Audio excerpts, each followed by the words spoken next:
दर्शक बंधुओं, आज का विषय आपके लिए बहुत ही लाभदायक और हित भरा होने वाला है। इस वीडियो में बताई जाने वाली बातों को हम सबको जानना बेहद ही जरूरी है। अक्सर हम लोग नासमझी में अज्ञानतावश कुछ ऐसा कर लेते हैं जिसकी वजह से हम लोग बहुत बड़ी मुसीबत में फंस जाते हैं। फिर बाद में सोचते हैं शायद ऐसा ना करते तो इस जिल्लत में ना पड़ते। क्यों ना हम विपत्ति में पड़ने से पहले ही कुछ सावधानी बरत ले जो कि हमें मुसीबत का सामना ही ना करना पड़े। दोस्तों, विद्वान लोग कहते हैं विपत्ति को पहले से देखकर संयम बरतने वाले को जीवन में कभी रोने का, सर पीटने का, छाती मलने का अवसर नहीं आता। संयमी व्यक्ति आने वाली परेशानियों से स्वयं को बचा लेता है। इसलिए संयमी को सबसे बड़ा विजेता कहा गया है। मित्रों, अंधा वो नहीं होता जो खुद को देखता है, अंधा वो होता है जो दूसरों को देखता है। मनुष्य को कोई काम करने से पहले स्वयं के बारे में देख लेना चाहिए कि वो इसमें फायदे में रहेगा या नुकसान में। स्वयं को सर्वप्रथम जो कसौटी पर रखकर परखता है वो व्यक्ति समस्त पाप दोषों से अपने आप को बचा लेता है। उस पर आने वाले संकट वापस लौट जाते हैं। जो खुद को देखकर नहीं चलता वो अपने आप को गुनाहों की भट्टी में झोंक देता है और निर्दोष होकर भी मारा जाता है। दोस्तों, इस संबंध में मैं आपको एक कहानी से रूबरू कराता हूं। पंचतंत्र की यह कहानी आपको बहुत कुछ बताने वाली है।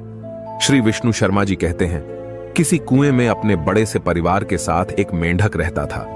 परिवार बड़ा और अशिक्षित था, इसलिए उसके घर में हर समय कलह पड़ी रहती थी। मेंढक अपने परिवार और रिश्तेदारों के साथ काफी दिनों से उसी कुएं में रह रहा था। परिवार में अधिक सदस्य होने के चलते उनमें किसी ना किसी बात पर झगड़ा होता रहता था। मेंढक के दामाद उसे बहुत तंग करते थे। एक दिन उन्होंने मिलकर मेंढक को बहुत पीटा। मेंढक ने भी तंग आकर अपने दामादों को सबक सिखाने का मन बना लिया था। एक दिन वो रहट की घड़ी पर चढ़कर बाहर निकल गया और उनसे बदला लेने की सोचने लगा। तभी उसकी नजर एक बिल में घुसते हुए सर्प के ऊपर पड़ती है। मेंढक को बदला लेने का उपाय सूझ चुका था।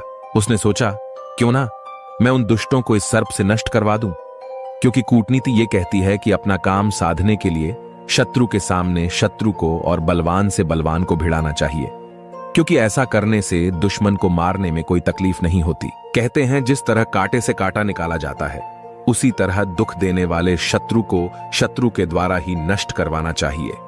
यही सोचकर मेंढक सर्प के बिल के पास पहुंच गया और उसे मधुर आवाज में पुकारने लगा, हे भाई सर्प, मैं मुसीबत का मारा मेंढक आज आपकी शरण में आया हूं। मेरे रिश्तेदारों ने मिलकर मुझे बहुत पीटा है। मैं अपनी जान बचाकर घर से भाग आया हूं, वरना वे लोग मुझे आज मार ही डालते। अब तो आप ही मेरी मदद कर सकते हैं। आप उन्हें खाकर अपनी भूख मिटा लेना और मेरी परेशानी भी दूर हो जाएगी। आप मुझसे मित्रता कर लो। मेंढक की आवाज सुनकर सर्प ने सोचा, पता नहीं मुझे कौन आवाज दे रहा है। बुद्धिमान लोग कहते हैं जिसके शील का, कुल का और स्थान का पता ना हो उसके साथ मित्रता नहीं करनी चाहिए। हो सकता है कि कोई मुझे इस प्रकार बुलाकर बंधन में फंसाना चाहता हो। सर्प ने पूछा, अरे भाई, तुम कौन हो? कृपया अपना पूरा परिचय दीजिए। मेंढक कहने लगा, मित्र, मैं एक मुसीबत का मारा गंगदत्त नाम का मेंढक हूं और आपसे दोस्ती करने के लिए आया हूं। सांप कहने लगा, अरे भाई, ये तुम क्या कह रहे हो भला? आग और तिनकों की कभी दोस्ती होती है जिससे वध होता हो वो किसी भी रूप में उसके पास नहीं जाता। फिर तू इस मित्रता के बारे में कैसे सोच सकता है? मेंढक बोला, क्या करूं भाई, वैसे तो तू मेरा स्वभाव से शत्रु है, परंतु मैं अपने परिवार वालों से इतना परेशान हूं कि वे मुझे शत्रु से भी बढ़कर शत्रु लगते हैं। वो एक कहावत है कि जब सर्वनाश उपस्थित हो जाए और प्राण बचना मुश्किल हो जाए तब दुश्मन को प्रणाम करके धन और प्राणों की रक्षा करनी चाहिए।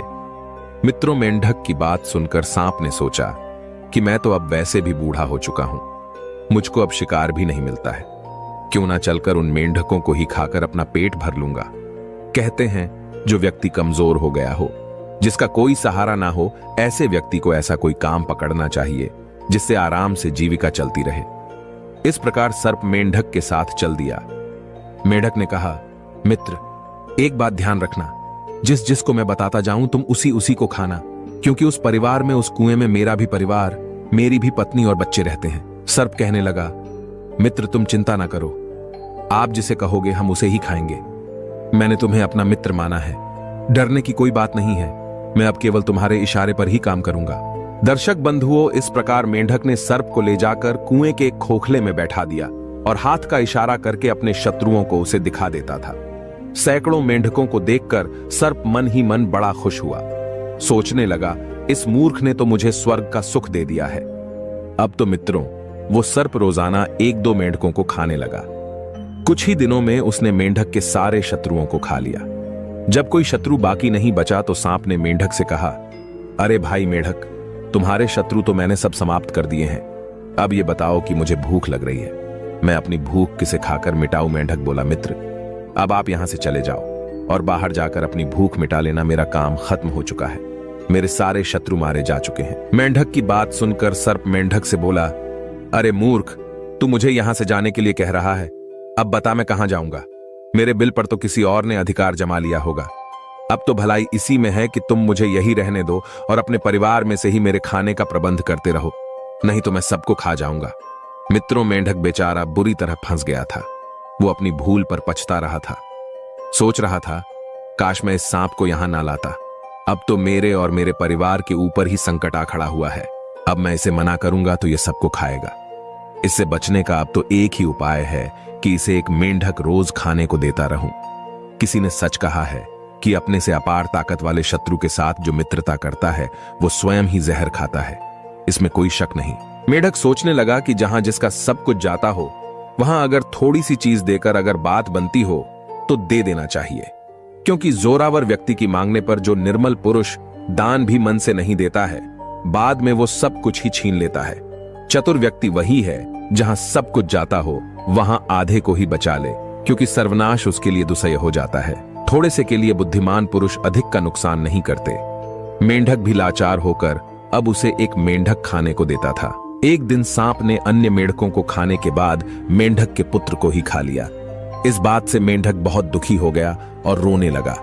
तब उसकी पत्नी ने कहा, अरे दुष्ट, अब क्यों रो रहा है? तूने तो अपनी जाति को ही समाप्त कर डाला। ये भी नहीं सोचा कि दुख के समय अपनी ही जाति के लोग काम आते हैं। मित्रों, कहते हैं जैसे गंदे कपड़े पहनकर चाहे जहां भी बैठा जा सकता है, उसी तरह आचार भ्रष्ट मनुष्य अपने बचे कुचे चरित्र की भी रक्षा नहीं करता। पत्नी कहने लगी, अरे मूर्ख, अब रोने से कोई फायदा नहीं, इसलिए यहां से भागने में ही भलाई है। इतना कहकर मेंढक वहां से भाग निकला। उधर जब कुएं में एक भी मेंढक नहीं रहा तो सांप को भूख लगी। उसने उसी खोखले में रहने वाली एक गोह से कहा कि देखो बहन, हमारा भोजन खत्म हो गया है।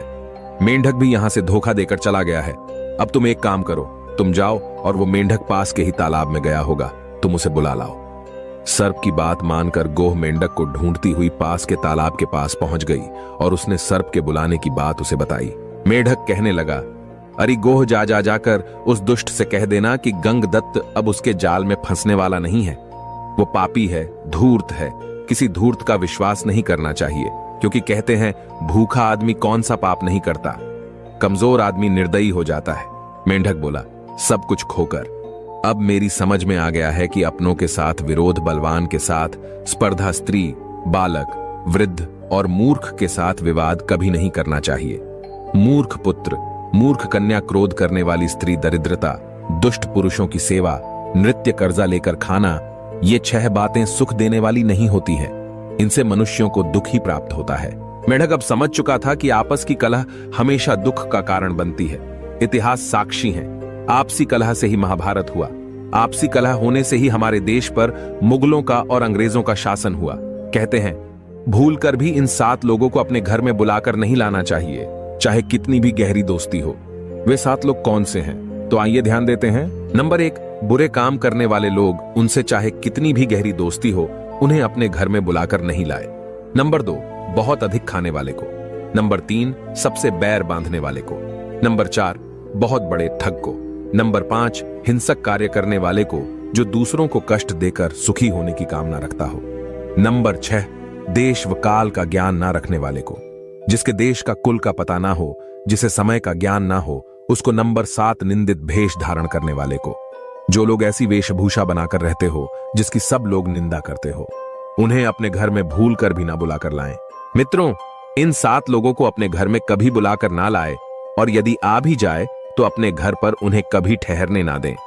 ऐसे लोग आपको भी हानि पहुंचा सकते हैं, और फिर कहीं आपके घर पकड़े गए तो आपको भी उसी दोष का दोषी मान लिया जाएगा। पापी, दुराचारी, अत्याचारी को शरण देना भी उतना ही बड़ा पाप होता है जितना कि उस करने वाले का। कहते हैं दुष्टों के साथ रहने से सज्जन भी उसी तरह नष्ट हो जाते हैं जैसे सूखी लकड़ी के साथ मिलने से गीली लकड़ी भी जल जाती है। इसलिए ऐसे लोगों से कभी कोई संबंध ना रखें, ना उनके साथ जाएं, ना अपने घर बुलाकर लाए। ऐसे लोगों से हमेशा दूरी बनाने में ही भलाई है। दर्शक बंधुओं, यदि बात सही मालूम पड़े तो वीडियो को लाइक करना और चैनल को सब्सक्राइब करना। मिलते हैं अगली कहानी में।